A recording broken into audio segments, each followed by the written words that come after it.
Assalamualaikum warahmatullahi wabarakatuh. Perkenalkan, kami dari kelompok 11, Fakultas SITHR, akan menjelaskan sedikit mengenai program kami, yaitu program prediksi keberhasilan panen. Sebelumnya, perkenalkan, nama saya Muhammad Dafa Gifari Alfarisi dengan NIM 1982134. Kemudian ada rekan saya. Saya Najwa Zuhrufa Hasan dengan NIM 198200008. Lalu ada rekan saya pula. Saya Suci Rahmadini dengan NIM 198200167. Lalu dengan rekan saya Angelina Gabriel dengan NIM 198200017. Yang pertama, latar belakang dibentuknya program kami. Nah, pangan merupakan kebutuhan yang mendasar bagi makhluk hidup, khususnya manusia. Produksi pangan yang masih seperti beberapa tahun lalu membuat kita mengalami krisis pangan. Hal ini terjadi akibat bertambahnya populasi manusia yang membuat kebutuhan akan pangan terus meningkat, sedang produksi tidak juga ditingkatkan. Akibatnya, banyak faktor nih yang menghambat pertumbuhan produksi pangan, salah satunya akibat kegagalan produksi. Nah, karena kesulitan tersebut, kami selaku mahasiswa berniat membuat sebuah program komputer yang dapat memprediksi apakah produksi pangan ini tuh berhasil atau tidak gitu. Nah, kami mengambil sampel produksi panen berupa padi. Kenapa? Karena kami tahu gitu kalau padi itu makanan pokok khususnya bagi masyarakat di Indonesia. Nah, harapannya di akhir program ini, kami bisa membuat persentase keberhasilan dengan memperhatikan aspek-aspek penunjang produksi panen padi. Selanjutnya adalah deskripsi program yang kami buat, gitu kan ya. Program ini itu akan meminta petani nanti sebagai user untuk memasukkan data yang diminta seperti curah hujan, ketinggian lahan, dan lain sebagainya gitu. Nah, kemudian program akan merubah nih pilihan user tadi menjadi sebuah angka dan akan menjumlahkannya, lalu dibagi dengan jumlah total seluruh aspek. Nah, nanti di akhir akan ditunjukkan persentase keberhasilan dari produksi panen sesuai dengan aspek yang tadi dipilih. Kemudian ada target program.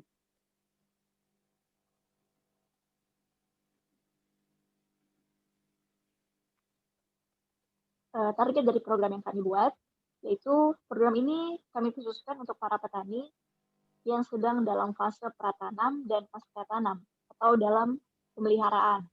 Harapannya, dengan program ini, petani bisa memperkirakan hasil yang akan didapat dan memaksimalkan usaha dalam pemeliharaan tanaman tadi. Selanjutnya, kami melakukan beberapa studi kasus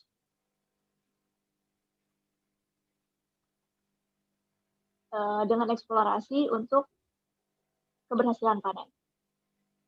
Baiklah, untuk studi kasus yang pertama itu ada curah hujan. Nah, curah hujan yang baik untuk tanaman padi itu rata-rata 200 mm per bulan atau lebih dengan distribusinya selama 4 bulan. Sehingga kami menentukan pilihan dengan 3 komponen. Yang pertama, curah hujan tinggi besar dari 300 mm per bulan, yang kedua curah hujan sedang 200 sampai 300 mm per bulan, dan yang ketiga curah hujan rendah kurang dari 200 mm per bulan. Dengan masing-masingnya kami beri nilai sebesar 20 untuk curah hujan tinggi, 40 untuk curah hujan sedang, dan 30 untuk curah hujan yang rendah dengan maksimal 50 poin. Lalu untuk yang kedua ada tekstur tanah. Tekstur tanah di sini adalah komponen yang turut menentukan tata air dalam tanah, sehingga digunakan bagi padi pada masa pertumbuhan vegetatifnya. Nah, tekstur tanah yang baik di sini kami mengelompokkannya menjadi tiga sifat atau 3 ciri. Yang pertama, menampung air, yang kedua halus, dan yang ketiga propositasnya rendah. Lalu untuk yang ketiga ada pupuk. Nah, pupuk kami membuat dengan 3 komponen. Yang pertama, pupuk kombinasi, pupuk organik, dan pupuk anorganik. Sesuai dengan jurnal yang telah kami temukan bahwa pemupukan 50% organik dan 50% anorganik merupakan pemupukan terbaik terhadap tinggi tanaman. Sehingga dapat disimpulkan bahwa untuk kombinasi 50% organik dan 50% anorganik, kami memberi nilai 50, sedangkan untuk organik 100%, kami memberi nilai 30, lalu untuk pupuk anorganik 100%, kami memberi nilai 20 poin. Lalu selanjutnya ada umur bibit. Nah, di sini bibit itu diperhatikan umurnya juga. Jadi biasanya bibit yang dipakai itu berumur antara 10 sampai 20 hari. Nah, itu adalah usia paling produktif di mana bibit bisa ditanamkan atau dipindah tanamkan kepada lahan sawah. Nah, apabila umur bibit kurang dari 10 hari, maka produktivitasnya juga berkurang. Dan apabila usianya lebih dari 20 hari, produktivitasnya memang tidak sebagus yang ada di antara usia 10 sampai 20 hari, tapi memang yang lebih dari 20 hari ini memiliki tinggi padi nanti yang akan lebih besar atau lebih tinggi daripada umur yang lainnya. Nah, jadi kami simpulkan bahwa yang berproduktivitas paling tinggi ada di antara umur 10 sampai 20 hari, yang mana kita beri poin sebanyak 50 poin. Lalu apabila usia bibit atau umur bibit lebih dari 20 hari, maka kami beri nilai dengan 30 poin. Lalu kurang dari 10 hari kami beri nilai sebanyak 20 poin. Selanjutnya, ada hama dan penyakit. Banyak sekali hama dan penyakit yang diderita atau yang menyerang kepada tanaman padi, diantaranya apabila hama, kita bisa sebutkan diantaranya ada worm coklat, ada ulat penggerek beras, lalu ada burung, lalu ada tikus, dan segala macam lainnya. Lalu penyakit yang diderita oleh tanaman padi diantaranya ada blas, lalu ada bercak coklat yang dihasilkan oleh jamur, lalu ada turo, terus ada haur. Selanjutnya ada juga infeksi dari bakteri dan virus yang ditularkan oleh beberapa makhluk lainnya, contohnya dari worm coklat. Nah, beberapa hama dan penyakit ini memang sangat banyak dan sangat sulit untuk digolongkan, maka di sini kami meminta user untuk memilih atau menginput beberapa jumlah dari hama dan penyakit. Jadi di sini kami meminta user untuk menginput berapa jumlah hama dan penyakit yang tidak bisa dikendalikan. Karena sesungguhnya hama dan penyakit ini bisa dikendalikan contohnya dengan cara pengendalian hama terpadu atau juga dengan OPT. Nah, jadi apabila hama dan penyakit yang tidak bisa dikendalikan itu kurang dari 2 jenis hama dan penyakit, maka di situ kita kategorikan produksi padi itu dalam kondisi baik, yang kami beri poin 50%. Lalu apabila di antara 2-4 jenis hama dan penyakit yang tidak bisa dikendalikan, maka kami beri nilai 30 poin. Hama dan penyakit lebih dari 4 yang tidak bisa dikendalikan, maka kami beri nilai 0, karena itu sudah tidak memungkinkan untuk dilanjutkan, harus lebih banyak lagi ekstra usaha untuk memperbaiki dan meningkatkan produktivitas padi. Lalu selanjutnya ada ketinggian lahan. Nah, di situ kita bagi menjadi 3. Yang pertama itu ada ketinggian lahan di antara 0 sampai 1.500 mdpl, di mana di situ adalah posisi terbaik untuk padi bertumbuh dan memiliki produktivitas paling tinggi. Lalu di atasnya ada di antara 1.500 sampai 2.500 mdpl. Di situ memiliki iklim yang sejuk, lebih sejuk daripada 0 sampai 1.500 mdpl. Di situ biasanya ditanami stroberi, kentang, dan lain-lain. Lalu di atasnya ada di atas lebih dari 2.500 mdpl, di mana di situ sudah tidak ada lagi tumbuhan yang dapat dibudidayakan kecuali lumut. Nah, jadi untuk itu kami beri poin 50 poin untuk 0 sampai 1.500 mdpl, lalu 30 poin untuk 1.500 sampai 2.500 mdpl dan 0 poin untuk di atas 2.500 mdpl karena di situ benar-benar tidak ada tanaman yang bisa tumbuh di sana. Selanjutnya dilanjutkan oleh Saudari Angelina. Selanjutnya ada pestisida. Penyemprotan pestisida dilakukan sesuai dengan kondisi padi. Waktu yang paling baik untuk menyemprot pestisida adalah sejak dini dengan dosis yang rendah. Di mana waktu yang paling buruk adalah saat masa penyerbukan, karena dapat mengakibatkan racun bagi tanaman itu sendiri. Maka kami beri poin 20 untuk penyemprotan pestisida di awal penanaman, dan 0 poin ketika masa penyerbukan. Kami juga membaginya menjadi dosis, yaitu dosis 30 liter per hektar dengan poin 30, lebih dari 30 liter per hektar dengan poin 10, dan kurang dari 30 liter per hektar 15. Selanjutnya ada pengairan tambahan. Daerah dengan curah hujan yang tinggi, kebutuhan airnya sudah tersedia dengan curah hujan tersebut, maka tidak perlu lagi ada pengairan tambahan. Dengan itu, curah hujan yang rendah kami beri poin 20, daerah dengan curah hujan sedang 10 poin, dan daerah dengan curah hujan tinggi minus 10. Selanjutnya ada suhu. Peningkatan dan penurunan suhu dapat berpengaruh pada pertumbuhan padi. Optimalnya, padi tumbuh di daerah dengan suhu 23 sampai 35 derajat. Daerah dengan suhu 23 sampai 35 derajat kami beri poin 50, lebih dari 35 derajat 20 poin, dan kurang dari 23 derajat 30 poin. Yang terakhir adalah cahaya. Padi terbaik tumbuh di daerah dengan intensitas cahaya yang tinggi. Dengan itu, daerah dengan intensitas cahaya tinggi diberi poin 50, intensitas cahaya sedang 30 poin, dan yang rendah 10 poin. Selanjutnya.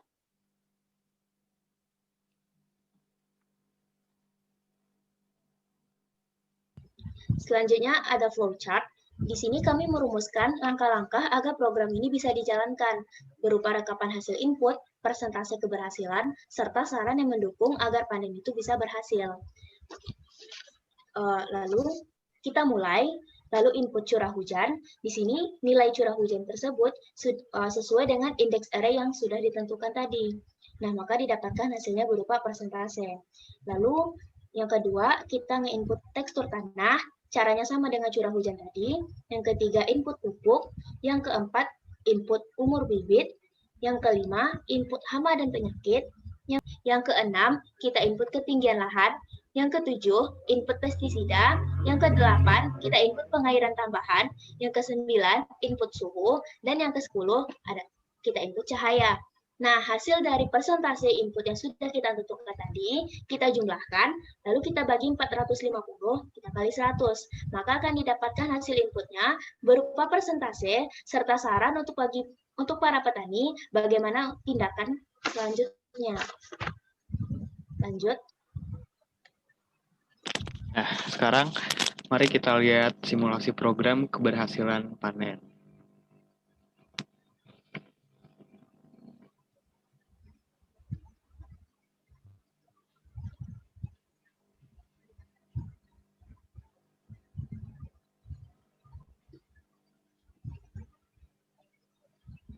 Baik, kita lanjut. Seperti yang tadi sudah dijelaskan oleh teman-teman sebelumnya. Jadi di sini ada programnya itu adalah program prediksi keberhasilan panen. Nanti itu sistemnya seperti tadi diberikan input dari user, lalu nanti hasilnya itu akan menampilkan data hasil inputan.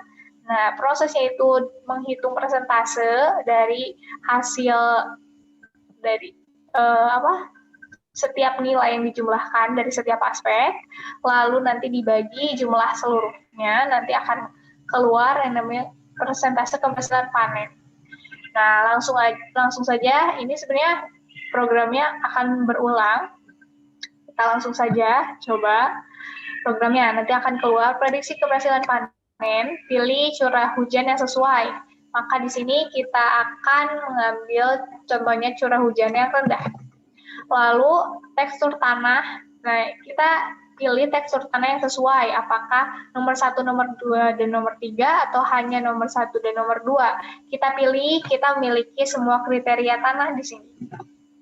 Pilih nomor 1, lalu selanjutnya ada pemilihan pupuk yang sesuai, maka di sini ada organik saja, anorganik saja, dan kombinasi organik dan anorganik. Kita ambil di sini kombinasi. Lalu di sini ada pilih data usia bibit yang sesuai. Nah, di sini ada terlalu muda, muda, dan tua. Kita ambil yang terlalu muda. Lalu selanjutnya ada list dari hama pada padi, penyakit pada padi. Nah, di sini ada perintah untuk memilih jumlah hama dan penyakit yang tidak bisa dikendalikan, hanya yang tidak bisa dikendalikan. Maka kita anggap di sini hanya kurang dari 2 penyakit yang tidak bisa dikendalikan. Maka selanjutnya ada pilihan ketinggian lahan yang sesuai, ada yang beriklim panas dan sedang, yaitu 0 sampai 1.500 mdpl, maka kita pilih yang beriklim sejuk saja. Lalu selanjutnya ada pilih waktu penyemprotan pestisida, kita ambil di sini di awal penanaman, ini adalah waktu yang paling baik sebagai pencegahan. Lalu ada dosis pestisida per hektarnya, kita ambil 30 liter saja. Lalu selanjutnya ada pengairan tambahan, kita ambil ada pengairan tambahan. Lalu selanjutnya pilih suhu yang sesuai dalam derajat Celcius, maka kita ambil contoh di 23 sampai 35 derajat. Lalu intensitas cahaya yang sesuai, kita ambil di sini intensitas rendah. Maka akan keluar data pertanian, di sini curah hujannya rendah, tekstur tanahnya menampung air halus, lalu selanjutnya sampai akhir, maka akan keluar persentasenya itu 80%. Dan keluar pula saran dari program ini, yaitu menanam saat curah hujan yang baik, karena tadi kita memilih curah hujan yang rendah. Jadi tidak mengikuti adat bulan tanam, lalu umur bibit jangan terlalu muda atau terlalu tua, menggunakan trik untuk memaksimalkan potensi hasil panen, lalu menanam di daerah yang terkena sinar matahari atau dibantu alat agar intensitas cahaya bertambah. Itu sekian salah satu simulasi dari program kami. Kita lanjutkan saja kepada slide selanjutnya.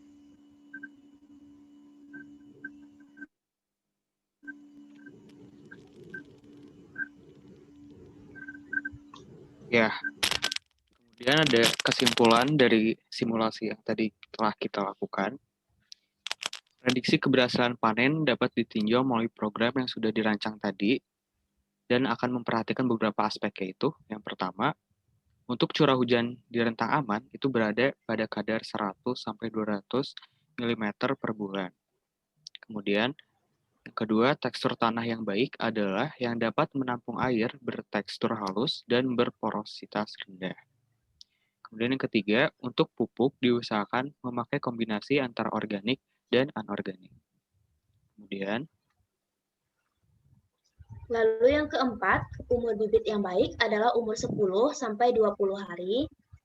Lalu yang kelima, diusahakan agar petani bisa mengendalikan hama dan penyakit. Yang keenam, untuk ketinggian lahan, yang cocok ditanami padi ada di rentang 0 sampai 1.500 meter di atas permukaan air laut. Yang ketujuh, pestisida dipakai di awal penanaman sebagai pencegahan hama dan dengan dosis yang tidak berlebihan, yaitu sekitar 30 liter per hektar. Yang kedelapan, perairan tambahan diperlukan untuk lahan dengan curah hujan sedang menuju rendah. Lalu selanjutnya ada suhu yang sesuai, yaitu ada di antara 23 sampai 35 derajat Celcius. Lalu yang terakhir ada tentang cahaya. Di sini cahaya dengan intensitas tinggi diperlukan untuk menunjang pertumbuhan agar produksi maksimal. Dilanjutkan.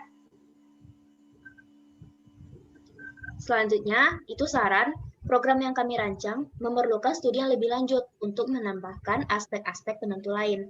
Apabila ditemukan masalah di kemudian hari, perlu adanya kerjasama dari petani dan ilmuwan agar dapat membuahkan solusi bagi ketahanan pangan dunia, khususnya si tanaman padi. Oke, mungkin cukup sekian dari kelompok kami. Mohon maaf bila ada kesalahan sebelumnya. Terima kasih banyak telah memperhatikan dan menyaksikan penjelasan yang singkat dari kelompok kami. Mungkin itu saja dari kelompok kami. Assalamualaikum warahmatullahi wabarakatuh.